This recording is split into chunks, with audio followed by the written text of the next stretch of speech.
और बात पीएम मोदी की उस ट्रिपल स्ट्राइक की जिससे चीन को चित्त करने की तैयारी है। दरअसल प्रधानमंत्री मोदी अपने 6 दिवसीय दौरे के आखिरी चरण में न्यूजीलैंड पहुंच चुके हैं और इसके पहले पीएम मोदी ने इंडोनेशिया और ऑस्ट्रेलिया पहुंचकर हिंदुस्तान की बढ़ती ताकत का एहसास कराया, दुनिया के सामने दिखाया। लेकिन इन देशों की यात्रा ने ड्रैगन की ताकत को, चीन की ताकत को ऐसा चैलेंज कर दिया कि पूरा देश उस सदमे में है।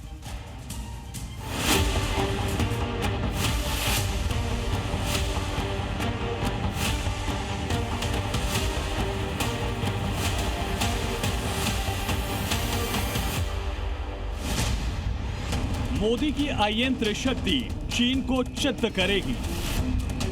इंडोनेशिया टू न्यूजीलैंड फेल होगा ड्रैगन का प्लान।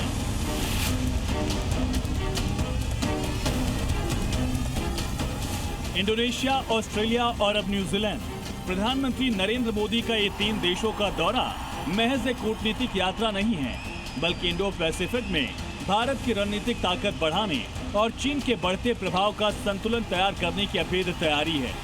पीएम मोदी की 6 दिनों की यात्रा वो सक्सेस है जिसने समंदर में चीन की चालबाजी के गेम को ऊपर कर दिया। इंडिया और इंडोनेशिया, समंदर में नया रास्ता।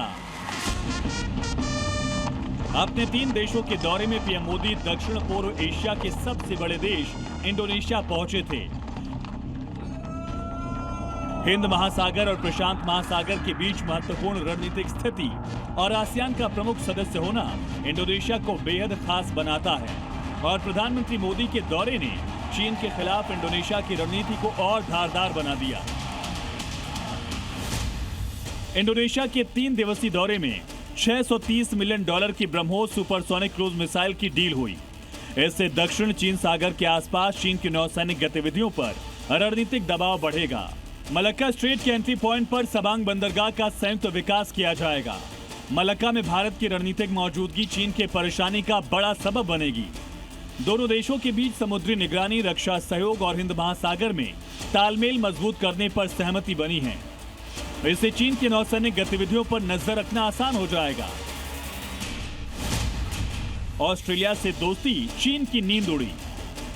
पिछले कुछ दिनों में दुनिया भारत ऑस्ट्रेलिया के मजबूत होते रिश्तों की गवाह बनी है।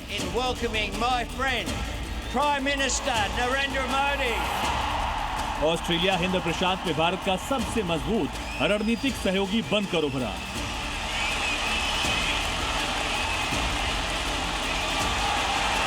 यूरेनियम से लेकर लिथियम और रक्षा सहयोग तक दोनों देशों के रिश्ते नई ऊंचाई पर पहुंच रहे हैं। चीन की बढ़ती सैन्य गतिविधियों के बीच दोनों देशों ने रक्षा और नौसैनिक सहयोग पर बड़ा समझौता किया। क्वाड की मजबूती बीजिंग के लिए स्पष्ट रणनीतिक संकेत मानी जा रही है। पीएम मोदी ने मेलबर्न से ऑस्ट्रेलिया के साथ मजबूत होते रिश्ते का ऐलान करके इनडायरेक्टली चीन को भी वार्निंग दे दी है।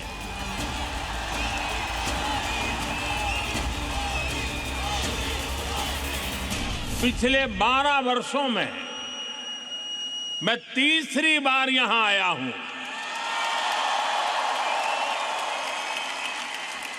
यानी इस बार हैट्रिक लगी है।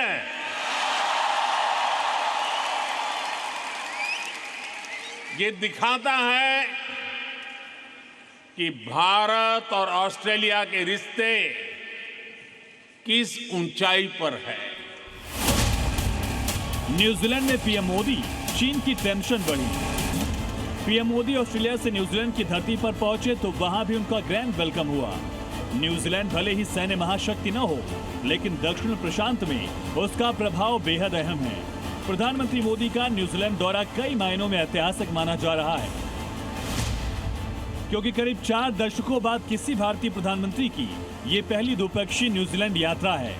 और इस यात्रा का फोकस सिर्फ व्यापार नहीं है, बल्कि इंडो पैसिफिक रणनीति और चीन के बढ़ते प्रभाव को साधना है। इसके साथ ही शिक्षा, कृषि और रणनीतिक साझेदारी पर भी अहम बात होगी। यानी पीएम मोदी का ये दौरा दिखाता है कि भारत अब सिर्फ दक्षिण एशिया तक सीमित नहीं रहना चाहता, बल्कि पूरे इंडो पैसिफिक में एक निर्णायक रणनीतिक शक्ति के रूप में अपनी भूमिका मजबूत कर रहा है। ऐसे समय में जब चीन क्षेत्रीय प्रभाव बढ़ाने की कोशिश कर रहा है, भारत की कूटनीतिक सक्रियता आने वाले दिनों की जियोपॉलिटिक्स पर बड़ा असर डालने वाली है। ब्यूरो रिपोर्ट, जी मीडिया। अब छोलिया हो या लोबिया, सफेद चने या काले चने, सब कुछ मजेदार बने। MDH